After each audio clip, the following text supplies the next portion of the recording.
What do we do with our riches in the year 2021? Let's answer this on Answers for Living. 1 Timothy chapter 6, verse 17 to 19 says, "Command those who are rich in this present world not to be arrogant, nor to put their hope in wealth, which is so uncertain, but to put their hope in God, who richly provides us with everything for our enjoyment. Command them to do good, to be rich in good deeds, and to be generous and willing to share.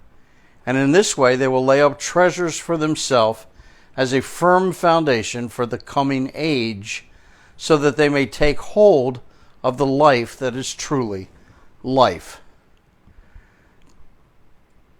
Timothy says, don't be arrogant. Don't let the degree of your riches make you feel superior. Remember, your self-worth is not what you have, but who you belong to. Second, he says, don't put your hope in your wealth, but put your hope in God. Don't put your confidence in the amount of wealth that you have. Just like the early Christians who had to flee for their lives, they lost their houses and their land. Stock markets have crashed. Disasters have come and have wiped out fortunes. Remember, put your trust in God. He is our provider. And remember, it isn't wrong to be rich. It isn't wrong to have things. It is God who provides us with everything. And notice in the text it says our riches are for our enjoyment. Again, don't be arrogant. None of us can afford to be arrogant. We didn't choose where we would be born. We didn't choose our brain capacity. We didn't choose our skill set or our gifts or our talents. And hopefully we have improved ourselves. But God gave this to you. Here it is. Hope in Him.